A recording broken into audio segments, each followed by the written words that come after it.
Isaías 59, 1 y 2, y yo le puse a este tema oraciones accidentadas. Y como vamos a entrar en un tiempo de oración, es importante que nosotros sepamos y entremos con un mayor entendimiento de lo que vamos a hacer. No es simplemente orar por orar o un acto de religiosidad, sino realmente vamos a entrar en un tiempo de mayor comunicación con Dios y necesitamos hacerlo bien.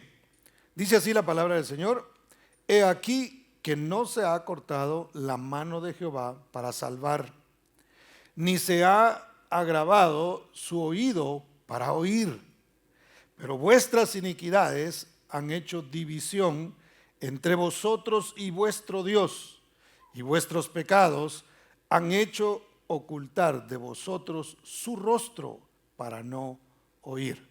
Incline su rostro y oramos. Padre, en el nombre de Jesús, te damos gracias, Señor, por este momento maravilloso, especial, en el que nosotros, Señor, prestamos nuestro oído, Padre de la gloria, para lo que tú nos quieres hablar. Yo te ruego, precioso Dios, que tú quites de la mente de cada uno de nosotros, Señor, cualquier idea, cualquier obstáculo, precioso Dios, que impida que tu palabra entre y penetre en nuestra mente, en nuestros corazones, Señor.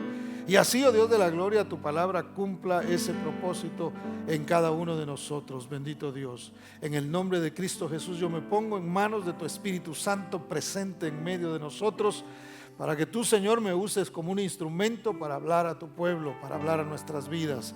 Y así, oh Dios de la gloria, salgamos de este lugar bendecidos por el haberte adorado a ti, cantado y quizá gritado, y nuestros aplausos, Señor, que hemos dado para ti, pero también bendecidos por tu palabra. Bendito Señor, en el nombre de Cristo Jesús te damos gracias. Amén y amén. A lo largo de la historia, en la industria de la aviación, mis hermanos, han habido muchos accidentes aéreos y aviones que de pronto despegaron de un aeropuerto, de una pista, y no lograron llegar a su destino y se estrellaron, o peor aún, algunos incluso desaparecieron y nunca más se encontró rastro de ellos. Han habido casos en los que los aviones simplemente han desaparecido. Creo que hay uno, el más reciente, un avión de Indonesia que cayó en el mar, se cree que cayó en el mar y no se encontró mayor evidencia de dónde quedó. Pero cuando esto sucede, la agencia que controla todo lo que es la aviación alrededor del mundo, creo que es la FAA, algo así se llama, estos van, cada vez que hay un accidente de avión, ellos mandan a sus investigadores, personas que son expertos, para que hagan una revisión del lugar del accidente y ellos puedan determinar cuáles fueron las causas. Ellos buscan una caja negra y empiezan a recoger algunas piezas y comienzan a ver qué es lo que provocó que ese avión no llegara a su destino y, peor aún, se estrellara y tuviera un accidente y personas murieran. Entonces ellos mandan eso. Ahora, si nosotros aplicamos esto a la oración, mis hermanos, en algunas oportunidades sucede que nosotros oramos y nuestras oraciones despegan de nosotros, pero pareciera que no logran llegar a su destino, pareciera que no logran llegar a donde realmente deben llegar para recibir la respuesta que nosotros necesitamos.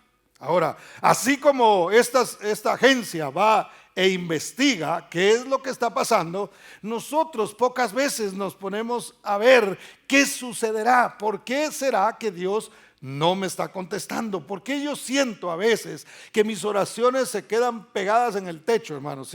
Se estrellan, se accidentan en el techo, o peor aún, llega por ahí, de repente volaron un poco y no lograron llegar realmente a donde deberían llegar y no recibimos esa respuesta. ¿Cuántas veces a usted le ha pasado quizá que usted está orando por algo y usted dice, no, es que no sé, yo creo que sí debería de ser quizá el tiempo de Dios para la respuesta que yo necesito, pero siento que no está llegando realmente, mis oraciones no están dando en el blanco, que es llegar a Dios? Y muchas veces podemos sentirnos así. Ahora, el pasaje que acabamos de leer habla precisamente donde Dios dice: hey, no es que mi mano se ha cortado para salvar. Porque a veces nosotros podemos quizá estar esperando algo que Dios haga, o decimos, bueno, es que Dios antes hacía esto y ahora ya no lo hace.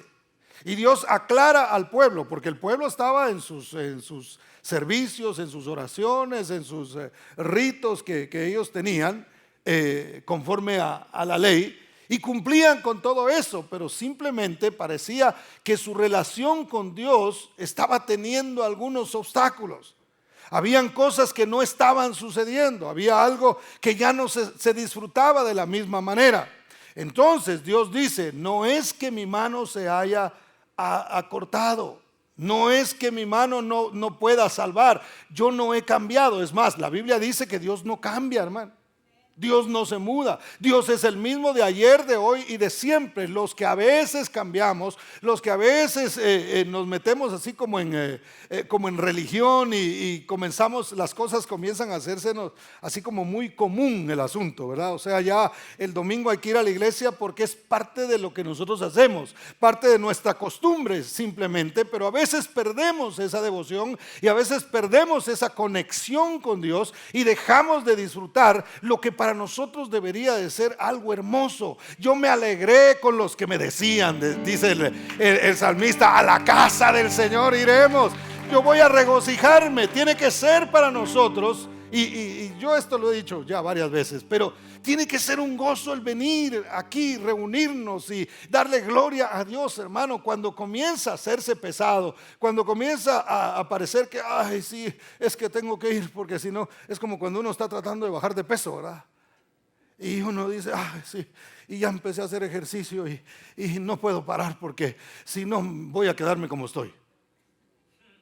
Y uno hace el esfuerzo, pero es pesado, no se disfruta realmente eso. En el camino del Señor tiene que ser distinto, hermano. Para nosotros tiene que ser un gozo el poder estar aquí, el poder levantar nuestras manos, el tener la oportunidad de conectarnos con Dios, de tener un tiempo con el Señor. ¿Cuántos dicen amén?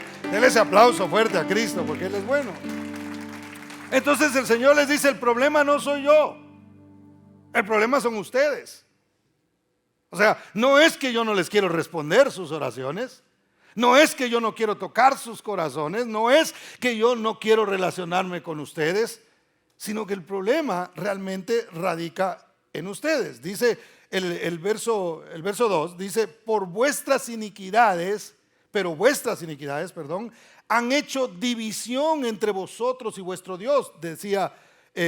Hablaba el Señor a través del profeta Isaías. Son las iniquidades de ustedes, dice, y vuestros pecados han hecho ocultar de vosotros su rostro para oír. Entonces el Señor dice: bueno, lo primero que ustedes tienen que ver para que la relación entre nosotros no se quebrante es cuidar que no haya pecado en sus vidas. Porque ¿qué fue lo que cambió cuando el hombre pecó, hermano? Cuando el primer hombre fue puesto en la tierra, él vivía en una dimensión totalmente distinta a la que nosotros vivimos en este tiempo. Es más, muy distinta a la que le tocó vivir después, porque al principio él tenía una relación íntima con el Señor. Él hablaba con el Señor en todo momento. Y cuando el hombre falló, cuando el hombre se rebeló en contra de Dios, entonces eso causó una división. Ya no iba a estar en la presencia inmediata del Señor. Ahora nosotros, hermano, nuestra relación con Dios a través de Jesucristo ha sido restaurada. Nosotros debemos estar conscientes de que la presencia de Dios está en nuestras vidas en todo momento, en todo tiempo, no solamente en la iglesia, sino también en mi trabajo. El Señor está ahí presente, sino también cuando estoy en mi casa, Dios está ahí. Cuando yo estoy viendo la televisión, Dios está presente. Cuando yo estoy, qué sé yo, haciendo cualquier actividad, Dios no me deja. Esa oportunidad la tenemos nosotros ahora. Por supuesto no lo podemos ver y por supuesto no es algo que nosotros podemos palpar, pero su presencia está con nosotros, porque eso es lo que la palabra nos enseña. Entonces el pecado causa división. Fíjese, Veamos una vez más el verso 2. Dice, pero vuestras iniquidades han hecho división entre vosotros y vuestro Dios, y vuestros pecados han hecho ocultar de vosotros su rostro. ¿Para qué? Para no oír. Entonces, ¿qué es lo que nosotros tenemos que hacer, hermanos? Debemos preguntarnos si hay alguna iniquidad. La palabra iniquidad significa maldad. No es lo mismo que usted peque, bueno, porque de pronto se le cruzó un mal pensamiento, de pronto a alguien se le atravesó en el freeway y usted se le olvidó que hay que bendecir y no lo dijo, pero en su mente como que dijo, tengo ganas de ahorcarlo, ¿verdad? O de tirarle el carro encima. Quizá esos pecados que de pronto nosotros tenemos que seguir lidiando con ellos, pero a veces hay ciertos pecados que son intencionales. Y eso es una maldad. Cuando hay una intención de hacer un daño o hay una intención, por ejemplo, no es lo mismo que de pronto usted hablando por ahí se le cruzó y dijo algo que no debió haber dicho, a que usted intencionalmente hable de alguien para golpearle su testimonio.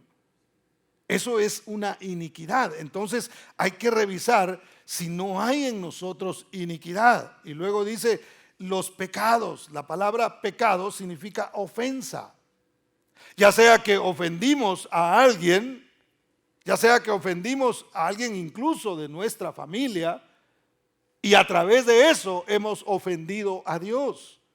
Entonces, hermano, no es que usted debe dejar de orar, pero tenemos que saber si hay algo de eso. ¿Para qué? Para que nuestra oración no tenga ningún obstáculo. Tenemos que cuidar que en nuestra vida no haya una práctica constante de un pecado y no resuelto, no confesado, no traído delante de Dios y decirle, Señor, mira, yo tengo este pecado y yo te lo confieso a ti. Quizá no se lo ha dicho a nadie, quizá está por ahí y necesitamos traerlo delante de Dios y decirle, Señor, yo quiero seguir teniendo esa relación contigo. Yo quiero gozarme en el servicio, yo quiero gozarme en la oración, yo quiero venir sin ningún problema, doblar mis rodillas, levantar mis manos y saber que tú estás con tu oído presto a escucharme a mí. Y que no lo primero que oigamos, hermano, cuando vamos a orar es la voz de nuestra conciencia, o peor aún, la de Satanás, ¿verdad? Porque a veces puede suceder eso. Doblamos las rodillas y de repente la misma conciencia nos acusa y dice, vas a orar a pesar de lo que acabas de hacer. Sí, vengo a ponerme a cuentas con el Señor. ¿Cuántos dicen amén, hermano? Denles aplauso fuerte a Cristo porque Él es bueno. David tenía experiencia en esto, hermano. Dice la Biblia que cuando él pecó, dice, mientras callé, decía en el Salmo 51, se envejecieron mis huesos. O sea, vino una frialdad a mí mientras yo mantenía ese pecado oculto, mientras yo no había confesado, no había venido delante del Señor, no le había dicho, Señor, este es el pecado que yo cometí, necesito arreglarlo. Es más, David tuvo que ser confrontado para que él finalmente pudiera confesar y decir, sí, es cierto, yo pequé, yo hice mal. Hasta que el profeta Natán vino delante de él y le explicó, y la mayoría de ustedes conocen esa parte de la Biblia, y lo confronta. Entonces él confiesa el pecado, pero mientras él guardaba ese pecado, si no, en su casa después lea el Salmo 51 si nunca lo ha leído, o vuélvalo a leer si ya lo leyó y vea cómo él se sentía cuando él estaba pasando por esa circunstancia. Por eso, vea conmigo Salmo 66, versos 18 al 20. Porque Dios aparta su oído, hermano, cuando hay pecado. Salmo 66, 18 al 20, dice así: si en mi corazón hubiese yo mirado la iniquidad, el Señor no me habría escuchado. Mas ciertamente me escuchó Dios, atendió a la voz de mi súplica. Bendito sea Dios que no echó de sí, mi oración, ni de mí su misericordia. Entonces el salmista decía, yo revisé Antes de venir a la oración, yo revisé mi corazón. Y si hubiera hallado ahí iniquidad, entonces Dios no me habría escuchado. Hubiera tenido que pasar por el proceso de venir delante del Señor, pedir perdón, para que entonces Él me perdonara y así, con un corazón purificado y limpio, pudiera acercarme a Dios. Entonces Él oiría mi súplica. Él oiría lo que yo le estoy pidiendo. Entonces, hermano, tenemos que revisar si nuestras oraciones no están volando lo suficiente o se están estrellando por ahí en algún lado. Nosotros tenemos que investigar, tenemos que hacernos un examen, tenemos que buscar y revisar si en nuestra vida hay algo de eso para que entonces podamos arreglarlo. ¿Cómo lo arreglamos? Después de la confesión, inmediatamente hay perdón. ¿Sabe que Dios perdona inmediatamente? Usted ha visto gente que a veces perdona, pero perdona así como por etapas, ¿verdad? Te voy a perdonar, pero ahí nomás. No te acerques mucho. O sea, hay perdón, pero todavía no vengas, estás castigado. Eso pasa a veces en los matrimonios. Hay mujeres que castigan a los esposos. Amén, dicen los hombres.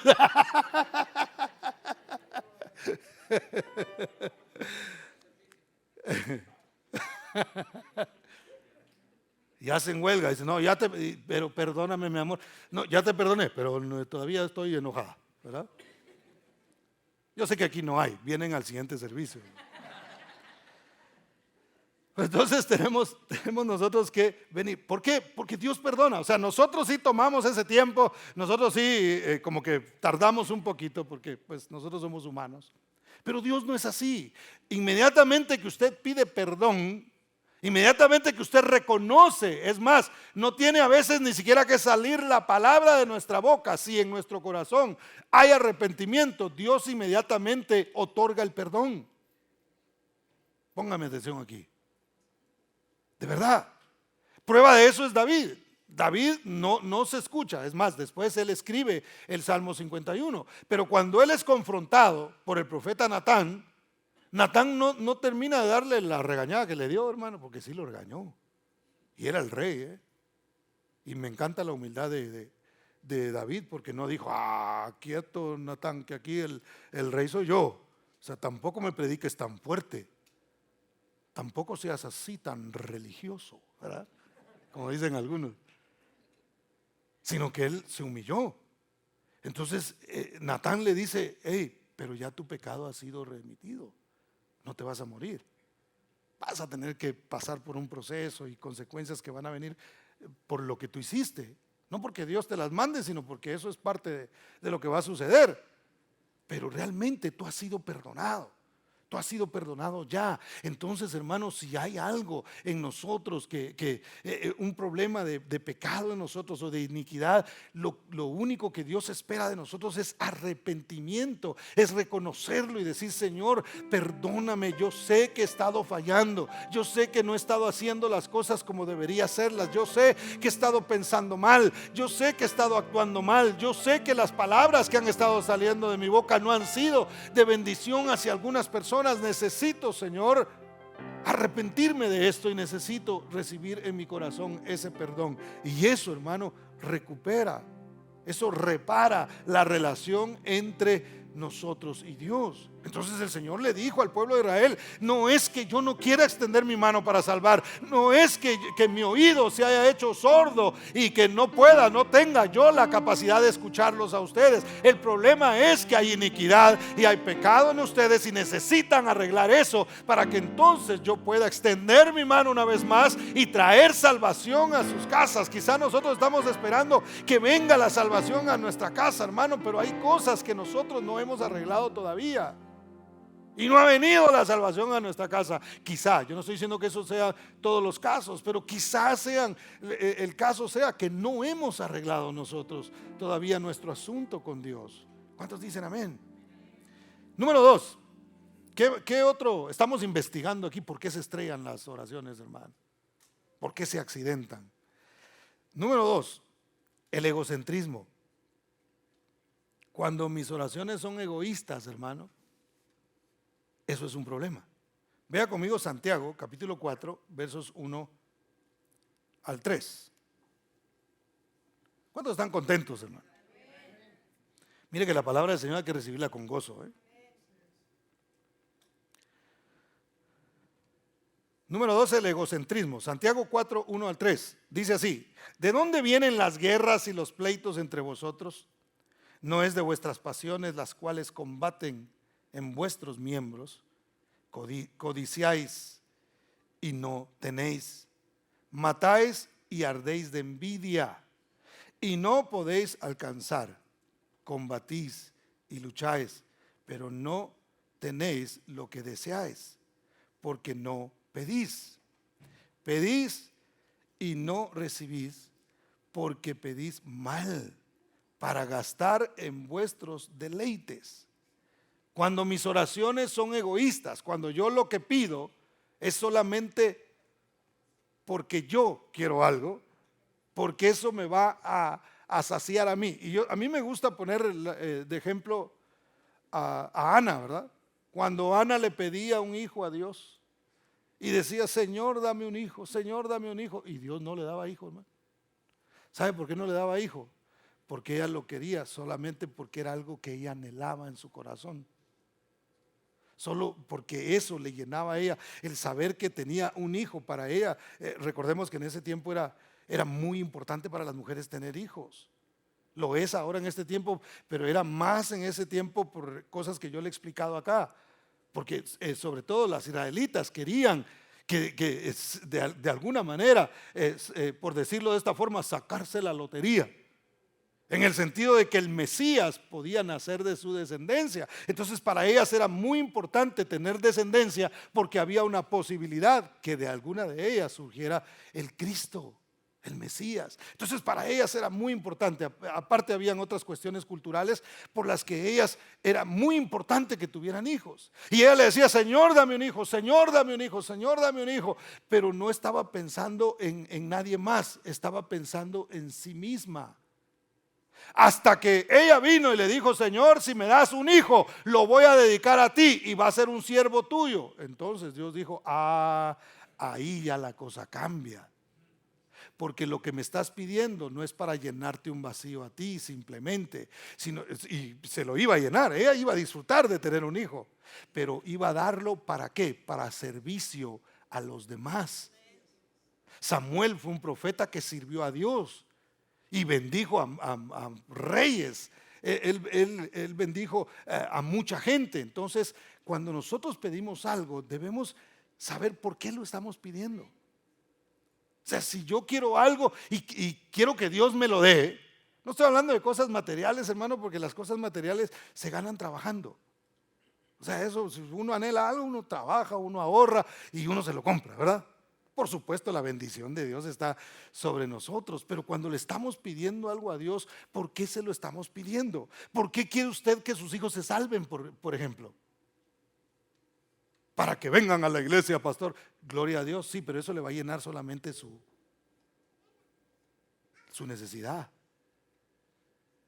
Cuando usted le dice: Señor, que se salve mi hijo, para que sea un siervo tuyo, para que él también pueda alcanzar a otras personas, para que su testimonio sirva, para que otros también puedan ser convertidos a tu evangelio. Cuando nosotros, hermano, nuestras oraciones no parten de llenar una necesidad que nosotros tenemos, sino que lo que queremos es que lo que suceda sea un instrumento para bendición de otros.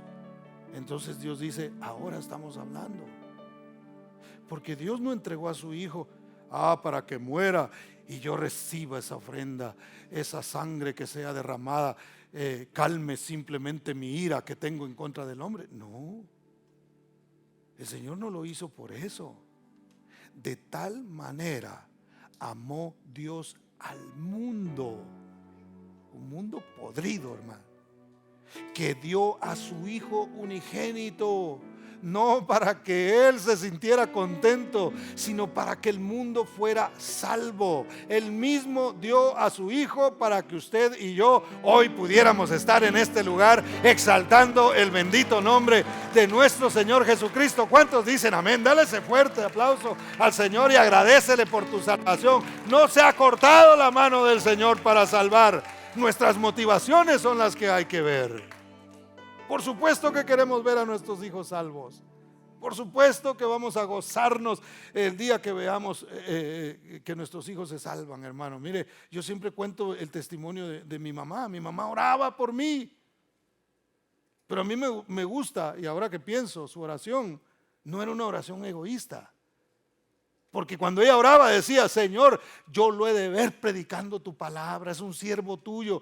Eso es lo que usted y yo tenemos que orar y decir: es un siervo, va a servir a la gente, va a hacer algo bueno por los demás. ¿Cuántos dicen amén? Número 3. ¿Qué otro problema hay, hermano? ¿Qué otro asunto nosotros podemos ver, alguna falla que nosotros vemos en las oraciones? Los problemas matrimoniales. ¿Sabe que los problemas matrimoniales interrumpen la relación con nuestro Dios? Yo no puedo estar bien con Dios y estar mal con mi esposa. Déjelo repito. Yo no puedo estar bien con Dios si estoy mal con mi esposa. Usted, esposa, no puede estar bien con Dios si usted está mal con su esposo. No se oyeron muchos amenes. Vea conmigo primera de Pedro, capítulo 3 y verso 7. Yo sé que la mayoría de ustedes conocen estos versos.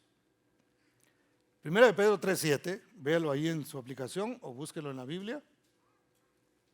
Dice así: vosotros maridos igualmente vivid con ellas, es decir, con las esposas, sabiamente. Hermano, es de sabios arreglar los asuntos en la casa, varones. ¿A cuántos les gusta tener una esposa enojada, hermano? Mire, tener a la esposa enojada es antesala al infierno, ¿eh? No es cierto. qué exagerado, ¿eh?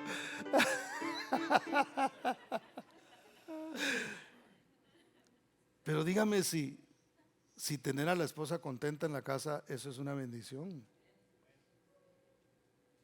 Parece que algunos ya no se acuerdan de eso. Hace tanto tiempo, ¿verdad? Pero mire, seamos sabios, seamos sabios. En el matrimonio no se trata de quién gana o quién pierde, hermano. O ganan los dos o pierden los dos.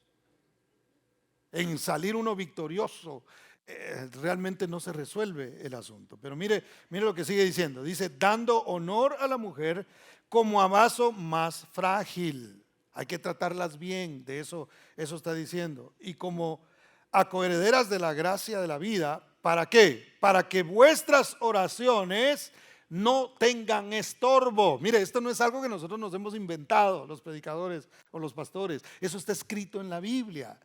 Cuando un varón no trata bien a su esposa, va después y quiere que Dios lo escuche, y Dios va a decir: no, me tapo un oído y me tapo el otro, y nada que oír, ¿verdad? No voy a oír, porque tienes un problema allá. Arregla ese asunto que tienes en tu casa y después vienes conmigo. Por supuesto, cuando se trata de un esposo que no trata bien a su esposa. Porque a veces las esposas cuando reciben un maltrato de su esposo, y eso es algo también de mucha sabiduría, mujeres, que lo lleven delante de Dios. Señor, mira, mi esposo me dijo algo. Ponga la queja, no con su mamá, ni con la suegra, ni con nadie. Ponga la queja delante de Dios, y yo le aseguro que Dios se va a encargar de eso. Porque si usted va directamente con el Señor y le dice: Señor, mi esposo no me está tratando bien, entonces Dios dice: déjalo que venga. Y cuando el hombre trata la manera de orar, Dios le dice: ya vino tu mujer antes que tú y puso la queja.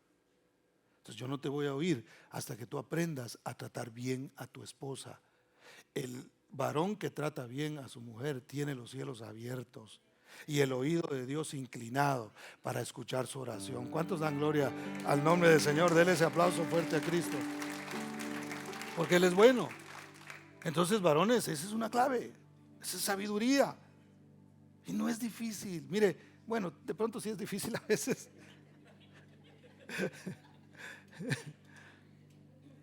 Pero no es imposible. Dios nos ha dado a nosotros las herramientas para hacer las cosas de manera correcta. Ahora, las esposas tampoco se salvan en esto. ¿Por qué?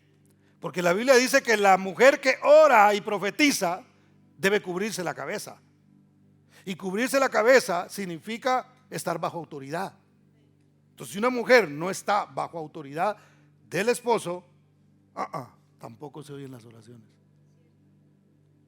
Mujeres, hay que estar bajo autoridad de los varones. Esta semana vamos a estar en oración. Varones, hay que tratar bien a las esposas. Cuando uno va a orar, hermano, y cuando uno se va a meter en oración y en ayuno, el enemigo trata de ver cómo interrumpe eso por el poder que hay en la comunicación con Dios, hermano. Si la comunicación es súper poderosa, si no, mire cómo ha funcionado hoy, que la comunicación está tan corrupta, hermano, tan corrompida. Como una noticia, en las noticias manipulan qué quieren que la gente esté pensando y qué quieren que la gente esté viendo. Así de poderosa es la comunicación. Por eso es que cuando empezaron a hablar de la pandemia, hermano, ya poco faltaba para que algunos abrieran un hoyo en la tierra y se metieran ahí para protegerse. Así de tremenda es la comunicación. Ahora imagínese usted el poder que hay cuando usted y yo no tenemos ninguna interrupción para comunicarnos con nuestro Dios, lo que Él puede enseñarnos, lo que Él puede hablar a nuestras vidas. ¿Cuántos dicen amén? Denle ese fuerte aplauso a Cristo porque Él es bueno. Entonces, va a haber tentación esta semana de tratar mal, de estar. Pero cuando uno deja de comer, ¿verdad, hermano? Cuando uno deja de comer. Mire, si usted, ¿a cuánto les gusta una droga llamada pan? Sí, lo de droga se ve mal, ¿verdad? Pero ¿a cuánto les gusta el panito, hermano? A ver, levante la mano así. Como dijo alguien, me van a dar café y no me hará mal así sin pan. Dicen. Qué rico el pan, hermano. Pero la harina y el azúcar son cuestiones que son adictivas. Y cuando nosotros tratamos de dejarlo, es igual que el café, en cuanto usted lo deja, un dolor de cabeza. Y usted dice, ay, por eso no me gusta el ayuno, porque dejo de tomar café y esto me duele la cabeza y es una cosa horrible. Porque hay algo que está sucediendo en su cuerpo. Pero entonces, todo eso puede causar irritación, irritabilidad dentro del hogar. Y entonces, ¿qué puede causar? Que usted irritado trate mal, o la esposa enojada no quiera hacer caso a lo que el esposo está diciendo. Entonces cuidemos eso. ¿Dicen amén? Bueno, número 4. ¿Qué otras cosas provocan que nuestras oraciones no lleguen al Señor, hermano? La falta de perdón.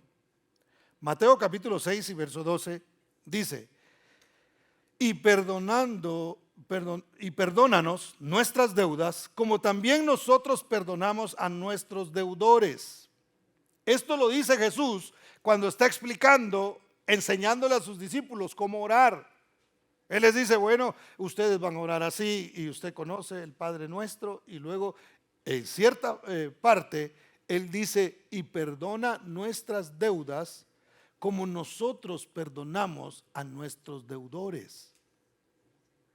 Mire qué importante es esto, porque a veces nosotros queremos pedirle perdón a Dios antes de perdonar a los que a nosotros nos han hecho daño. Y no funciona así. Primero perdónanos a nosotros. Mire, en este caso no es Dios el que pone el ejemplo, sino nosotros, aunque Dios no necesita de nuestro ejemplo. Pero para que lo entendamos, se lo explico así. Es como que nosotros, Señor, yo ya pedí perdón, ahora te pido perdón a ti. Ya perdoné, perdón, a los que me ofendieron. Ahora yo puedo pedirte perdón a ti porque yo sé que tú me vas a perdonar a la medida que yo perdoné ya a alguien más. Esta semana que estuvimos allá, yo hablaba me tocó dar una de las enseñanzas a los pastores. Y enseñarle a pastores es una cuestión bien tremenda. Hay mucha presión sobre uno porque pues son gente que saben, que conocen la palabra. Y una de las cosas que yo les decía a los pastores era que nosotros tenemos que ser honestos en nuestra predicación. Si nosotros nos paramos a decirle a la gente, usted perdone, y nosotros odiamos a aquel hermano que nos hizo daño, estamos enseñándole algo a la gente y le estamos diciendo a la gente que haga algo que nosotros no estamos dispuestos a hacer, y eso es religión. Eso es ser un religioso. Los fariseos hacían eso. Por eso Jesús les decía, hagan todo lo que ellos dicen, pero no hagan lo que ellos hacen. O sea, separen las cosas, porque estos dicen que hagan, pero ellos no están dispuestos a hacer. Entonces, hermanos, si nosotros hemos de venir delante de Dios a decirle, Señor, perdona mis pecados, así como yo he perdonado a los que han pecado en contra mía. Perdona mis ofensas, las ofensas que yo te hago a ti, así como yo estoy dispuesto a perdonar a aquellos que me ofenden. Es más, yo siempre he dicho que nosotros debemos aprender a perdonar por adelantado. Usted quiere mantener su corazón limpio, perdone por adelantado. Sepa que alguien le va a fallar en los próximos meses, en las próximas semanas, en los próximos días o en las próximas horas. Entonces, cuando usted ya sabe de eso, usted se prepara y usted dice, bueno, yo ya sé qué es lo que viene, entonces me voy a preparar para que cuando eso suceda, entonces yo ya estoy listo para perdonar. Porque si yo no me preparo para algo, siempre me va a sorprender, hermano. Siempre me va a sorprender. Es como cuando usted entra en una casa de espantos. ¿Alguien ha entrado en una casa de espantos alguna vez? Llevó a sus hijos a Disney. A mí mis hijos me obligaron una vez a entrar a esa cosa, hermano. Pero uno ahí ya sabe a lo que va. Uno dice, bueno, ahí voy, ¿verdad? Y voy preparado. Y de repente le sale alguien y le pega un grito y dan ganas de darle un golpe, ¿verdad? Por el susto. Pero uno ya sabe, ya está esperando. Entonces, así debemos nosotros esperar las ofensas. Van a venir. Imposible es, dice la Biblia, que no hayan ofensas. Hay de aquel que se dedica a andar ofendiendo. Porque no es que, bueno, y como es imposible, entonces yo ofendo porque es imposible. No, el ofensor va a recibir su castigo. Eso es lo que la Biblia dice. Pero ofensas siempre vamos a recibir. Tenemos que estar dispuestos a perdonar para que eso no afecte nuestra relación con Dios. ¿Cuántos dicen amén? Versos 14 y 15 dice, porque si perdonáis a los hombres sus ofensas, os perdonará también a vosotros vuestro Padre Celestial. Mas si no perdonáis a los hombres sus ofensas, radical, tampoco vuestro Padre os perdonará vuestras ofensas. Así de claro, hermano, o se lo pongo con manzanas. No hay otra forma. Perdón se recibe a través de el perdón que nosotros otorgamos. ¿Cuál es el problema por el que nuestras oraciones a veces no son escuchadas? Falta de perdón. Denle un aplauso al Señor porque Él es bueno. Número 5. Mateo capítulo 5 y verso 23.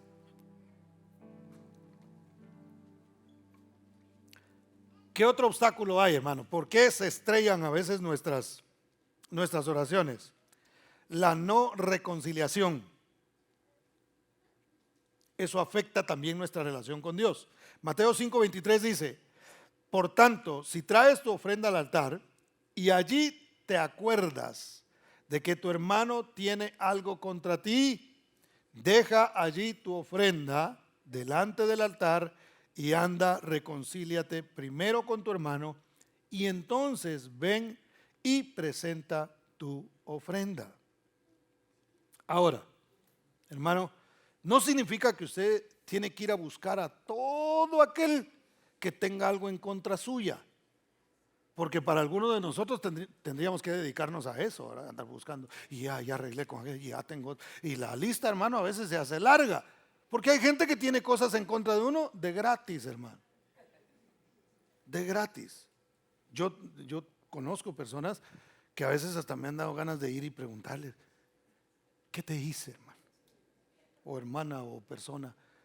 Porque, hermano, me los encuentro y me hacen una cara. Y yo empiezo como a retroceder en la mente y a decir, ¿qué le haría yo a esta persona? ¿Por qué me tendrá? Y me doy cuenta que a veces la gente le cae mal a alguien simplemente porque, no sé, no sé, la verdad no entiendo.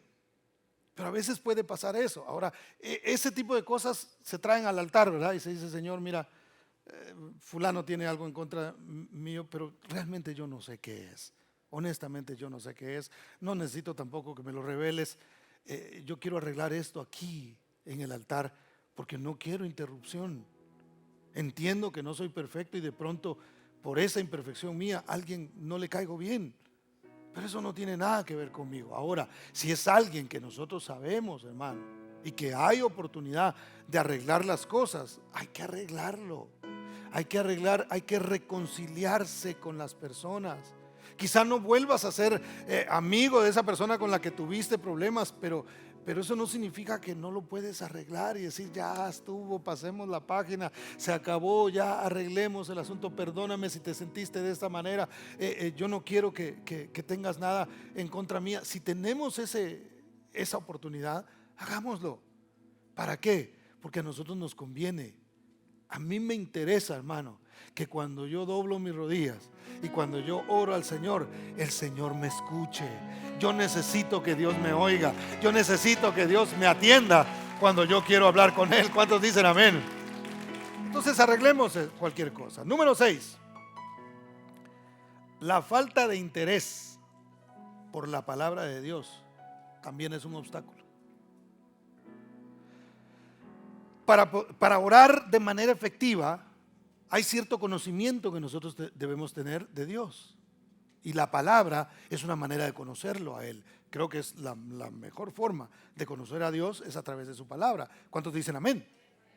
Yo no puedo pretender, hermano, tener, y yo siempre digo esto, yo no puedo pretender tener discernimiento si yo no conozco la palabra de Dios.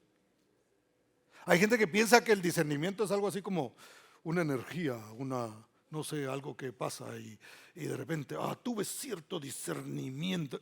Si desconoce la palabra, sencillamente de Dios no tiene discernimiento, de parte de Dios. Necesitamos conocer la palabra de Dios. Es cierto, el Espíritu actúa en nosotros. ¿En base a qué? A lo que nosotros conocemos de parte de Dios. Tuve una corazonada, bueno, esa es corazonada, esa es otra cosa. Pero el discernimiento se obtiene solamente a través del conocimiento de la palabra de Dios. ¿Por qué a veces pedimos mal? Porque desconocemos a Dios. ¿Qué pedían los discípulos? Señor, oramos para que descienda fuego y los consuma a todos estos. ¿No dan ganas de orar a veces así, hermano? Bueno, a mí no. ¿Por qué los discípulos pidieron así? ¿Qué les dijo el Señor? Ustedes no saben de qué espíritu son. Ustedes no tienen conocimiento. Por eso es que están pidiendo las cosas que yo no he venido a hacer. Hay gente pidiéndole a Dios cosas que Dios no le ha ofrecido, hermano. Y si Dios no ofreció, no pida que Dios no da esas cosas que Él no ofreció. Señor, dame una finca bonita. ¿Y cuándo te ofreció una finca, Dios? Señor, dame ese carro, el carro de mis sueños. No, Dios te va a dar las cosas que tú necesitas, siempre y cuando no sean solo para llenarte tu necesidad, sino las vayas a usar como instrumento para bendecir a otros. Así sí puedes pedir cosas materiales, pero si son solo porque yo me lo merezco y yo Señor, y porque tú dijiste que quitarías las riquezas de los ricos y las pasarías a tus hijos, Señor, ahora yo llamo esas riquezas. No, eso es nueva era. Eso no funciona así. Yo le pido a Dios no para, ya lo acabamos de ver. Entonces, cuando yo desconozco la palabra de Dios, hermano, eso es un problema a la hora de yo pedir y se estrellan las oraciones porque solo estoy pidiendo, no conforme a lo que Dios dice y al conocimiento que tengo de Él y de lo que Él realmente ha prometido darme. ¿Cuántos dan gloria al Señor? Proverbios capítulo 28 y verso 9. El que aparta su oído para no oír la ley, su oración también es abominable. Cuando yo recién entré a la iglesia, es decir, me reconcilié con el Señor a los 23 años, y yo pues rápido me puse a servir en la iglesia y me mandaron a abrir una célula, me recuerdo yo. Y nosotros íbamos y predicábamos ahí en esa casa, y yo estaba feliz porque estaba sirviendo. Y me recuerdo que en la reunión siempre teníamos un tiempo de peticiones. Y de repente un hombre, yo pregunté, ¿verdad? Y dije, bueno, ¿alguno de ustedes tiene alguna petición? Sí, dijo uno que había llegado invitado. Yo dijo, ¿por qué desea que oremos? Le dije yo. Que oremos por mi casa, oremos por mi familia, oremos por los que se han quedado allá en México también, creo que era mexicano, en su país. Y oremos también, hermano, traía una lista larga de peticiones. Entonces yo le dije a él, ok, ¿y usted le gustaría entregar su vida a Cristo? No, eso no, me dijo. Entonces quería que Dios le respondiera a todas esas cosas, pero no quería recibir a Cristo en su corazón. Ahora, recordemos que la palabra se hizo carne y habitó entre nosotros. Recibir a Cristo, entre muchas otras cosas, es recibir la palabra de Dios en nuestras vidas, la guía de Dios en nuestros corazones. Entonces yo quiero que Dios me resuelva todos mis asuntos, pero no quiero que Él me guíe. Yo quiero que Dios me dé todas las peticiones, como si Dios fuera el genio de la lámpara, que yo froto la Biblia y aparece el genio y me trae todo lo que yo necesito. Y no funciona así. Yo le entrego mi vida al Señor Jesús y entonces aprendo de su palabra, y al aprender de su palabra entiendo que hay promesas, y conforme a esas promesas me acerco a Dios y le digo, Señor, tu palabra dice esto y esto. Ahora yo sé que tú lo puedes hacer conmigo, y yo te pido, Señor, te suplico que tú hagas esa obra en mí, en mi familia, en mi vida, que tú me proveas para lo que yo necesito, no solamente para suplirme a mí, sino para poder ser de bendición a otros. ¿Cuántos dan gloria al nombre del Señor?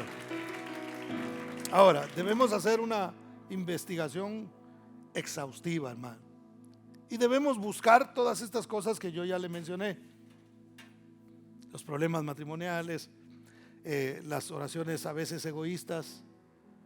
Todo eso tenemos que revisarlo.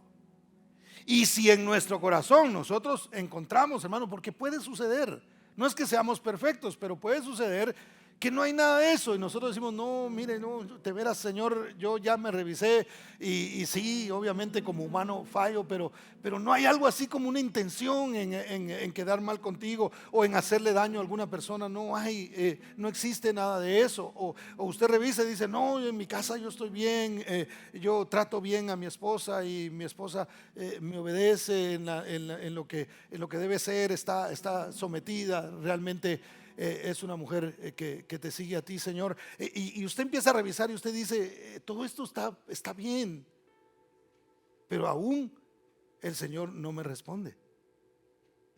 Puede pasar. ¿Le ha pasado a usted? Porque Dios tiene obviamente el tiempo en el que va a responder, porque Él conoce mejor. Entonces, el problema nuestro muchas veces es que revisamos nuestra vida, vemos que no tenemos nada que interrumpa, y entonces, como Dios no nos responde, pues simplemente dejamos de pedir, dejamos de venir a la oración. No, el otro ayuno yo también estuve y oré y todo, y me acuerdo que hubo un tiempo que veníamos todos los días a las 5:30 de la mañana acá a orar. Eso lo cambiamos durante la pandemia, y ahora lo movimos a hacer el sábado para que se pueda estar 12 horas de clamor acá, y con eso lo vamos a cerrar. Pero hay personas que de pronto pueden decir, no, yo ya le pedí, de todas maneras no me dio absolutamente nada. Mi hermano, uno se cansa a veces de pedir al humano, ¿verdad? Usted va, le pide un favor a alguien, no se lo hace, usted ya interpretó que de plano no puede contar con esa persona. ¿Cierto o no? Ahí usted dice, bueno, yo le dije el otro día, pero no quiso, entonces mejor ya opté por no pedirle nada. Pero Dios no es tu compañero, no es en este sentido, no es simplemente un amigo más, no es un humano. Dios, es nuestro Padre celestial. Y Él le gusta que nosotros insistamos. Y hay una razón, mire, vaya conmigo por favor a Santiago capítulo 5, versos 16 y 18. Ya voy a ir terminando. Por lo menos eso me dice mi bosquejo, ya se me están acabando las notas. La oración eficaz, Santiago 5, 16 al 18. ¿Cómo es la oración eficaz? ¿Qué debo tomar en cuenta yo? Si ya revisé todos esos elementos y ninguno de esos en mi investigación exhaustiva ha salido como resultado de del por qué Dios no está respondiendo mis oraciones. Santiago 5, 16 al 18. Véalo conmigo. Dice, confesaos vuestras ofensas unos a otros y orad unos por otros para que seáis sanados. La oración eficaz del justo, ¿qué hace? Puede mucho. Hay mucho poder. No puede poco, no puede algo, puede mucho. Elías, note, pone de ejemplo a Elías. Era hombre sujeto a pasiones semejantes a las nuestras. Elías no era un superhombre. Hacía descender fuego del cielo. No, era Dios el que lo hacía a través de él. Y miren, el miércoles hemos estado hablando mucho de Elías. Le recomiendo de veras, si usted tiene la oportunidad, venga los días miércoles. Estamos aprendiendo cosas muy bonitas acerca del Espíritu Santo. Pero hemos estado hablando de Elías. Y note, dice, era un hombre sujeto a pasiones semejantes a las nuestras. Pero ¿cuál era la diferencia? Y oró fervientemente para que no lloviese, y no llovió sobre la tierra por 3 años y 6 meses. Y otra vez oró y el cielo dio lluvia y la tierra produjo su fruto. Y esto es muy bonito porque este hombre era un hombre que realmente le creía a Dios. Pero sabía que las cosas, algunas cosas, no sucederían de la noche a la mañana. Note, ¿qué es más fácil que usted ore? Esta pregunta la hice en una oportunidad.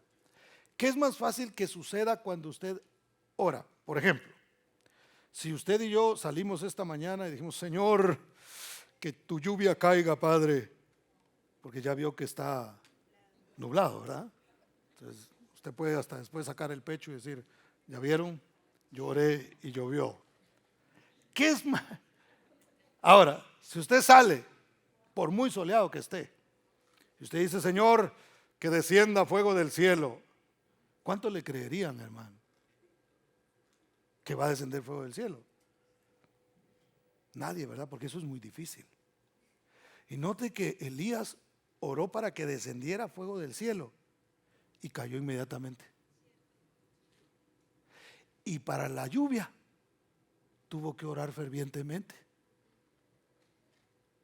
Algo que era mucho más difícil que sucediera, con una oración sucedió.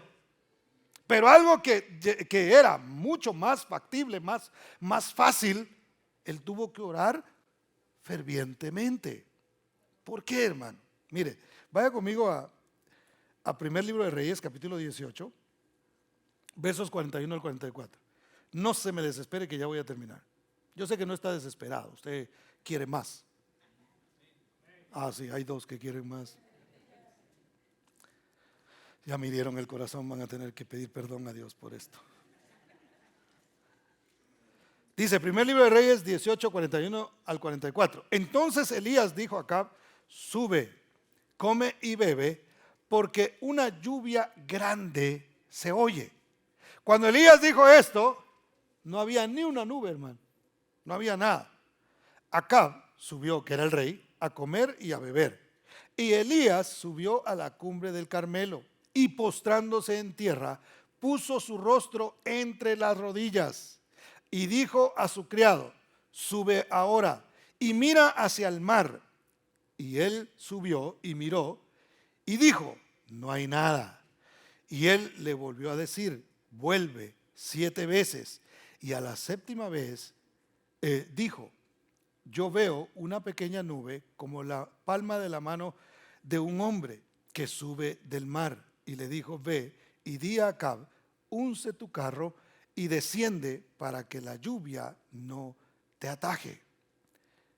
Lo primero que hace Elías es que su oración era con fe. Mire, en el primer verso que leímos, él decía, Acab, vete, come y bebe, porque se viene una lluvia fuerte. ¿Ya había orado él para que la lluvia viniera? No, pero comienza con una declaración de fe. Comienza diciendo, yo sé que Dios lo va a hacer. ¿Por qué Elías sabía eso?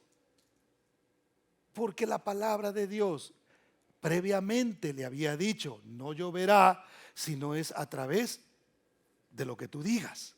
Entonces Elías no se lo inventó, no fue así como que le vino así un trance y de repente dijo, va a llover, yo declaro que va a llover. No fue así. Dios le había dicho, va a llover de acuerdo a tu palabra, lo que tú digas. Y por eso es que él dijo, Acab, prepárate, vete a comer y a beber porque aquí va a llover. Pero note, no ocurrió simplemente con una declaración que él hiciera, sino que él dijo, aquí vamos a tenerle que poner oración a esto. Vamos a tener que ir. Entonces a veces nosotros declaramos cosas, pero no vamos a pedírsela a Dios. Es como que usted de repente diga, bueno, y yo sé que mi papá me va a regalar $5,000, pero no se los ha pedido. Usted nada más le tiró así la chifleta para ver si caía, ¿verdad? Y algunos lo que van a hacer es, ¿de veras? Y no va a suceder nada. Entonces hay que pedir. ¿Por qué no tienen? Decía la palabra. Porque ustedes no piden o piden mal. Entonces, ¿qué hace él, hermano? Aparte de eso, dice la Biblia que él puso sus rodillas su cabeza en medio de sus rodillas. ¿Qué nos muestra eso a nosotros? ¿Qué es una oración ferviente? Una oración ferviente es una oración que se hace con fe, creyendo en la palabra del Señor previamente predicada en nuestras vidas. Entonces, ¿qué más hay que hacer? Es como dar a luz. Cuando Elías puso su rostro, su cabeza, en medio de sus rodillas, esa era la posición que se usaba en aquel tiempo para dar a luz. No habían de esas camas que ahora le levantan las piernas a las mujeres, qué sé yo, que está todo con equipo ahí para que las mujeres puedan dar a luz. En ese tiempo lo que hacían era así, acurrucadas, hermano, y metían su cabeza en medio de las rodillas y así era como daban a luz. Entonces él dijo, esto hay que parirlo, hay que orar. Pero ya Dios lo dijo, sí, ya Dios lo dijo, pero Él está esperando que yo haga algo. Mi oración, mi comunicación con Dios es lo que va a hacer la diferencia. Dios lo puede hacer sin mí, pero sin mí no lo hará. Es decir, Él quiere que nosotros hagamos un equipo. Si yo hago lo imposible mientras tú haces lo posible. Elías pone su cabeza en medio de eso. Entonces, en medio de sus rodillas. Nosotros tenemos que hacer ese esfuerzo, hermano. Yo no estoy diciendo que usted tenga que orar a fuerza así, ¿verdad? Pero hermano, dar a luz, mujeres, ¿verdad que qué fácil es dar a luz, hermanas? ¿Verdad? Eso es bien difícil, digo yo, ¿verdad? Porque yo nada más he visto, pero sí he visto cómo lo difícil que eso es, lo tremendo que eso es. O sea, yo no conozco mujer que haya llegado al hospital. A unas les cuesta más que otras, eso es normal. Pero no conozco a nadie que haya llegado. Bueno, aquí vengo a tener el hijo. Ya está lista. Sí, 2 minutos y vámonos ya, llevémonos al niño, ya nació. ¿Verdad que no funciona así? Eso es un proceso que se rompió la fuente y ahí va el mundo. Y peor si es primerizo, ¿verdad? Si es primero, hermano. Eso es un temor terrible. Y al hospital, y allá, y la mujer, y pasando por todo eso, y no te estoy asustando, pero porque estás próxima a eso, ¿verdad? Porque cada experiencia es distinta, pero hermano, yo me recuerdo de por lo menos la experiencia que yo tuve con mi esposa. Y gracias a Dios ella no es así de que maltrata, pero he sabido de mujeres que hasta maltratan a los hombres y al doctor y a la enfermera y a todo el que se acerque por ahí.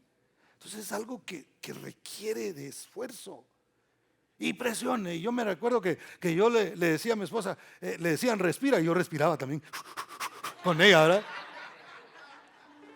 Porque uno de hombre quiere ayudar y la verdad que ¿qué puede hacer uno, hermano? ¿Qué puede hacer uno ahí? Yo pensaba que respirando yo le ayudaba a mi esposa. Un parto es algo que lleva mucho esfuerzo. Queremos algo de Dios, nosotros a veces queremos tronarle los dedos a Dios y que Dios haga las cosas, hermano. Una oración ferviente es no dejar, todavía no viene. Mire, él perseveró en oración. Señor, pero tú dijiste que la lluvia vendría. Ya oré y no ha venido. Ya mandé a mi criado a que mire y dice que no hay nada, Señor. Entonces, criado, vámonos de aquí porque Dios no está respondiendo. No, él le dijo, sube. Y yo no sé cuánto tiempo, porque ahí parece como que fuera una tras otra. Yo no sé cuánto tiempo pasó. Pero Elías seguía orando, seguía orando. Y su siervo ahí, ¿ya fuiste? ¿Qué viste?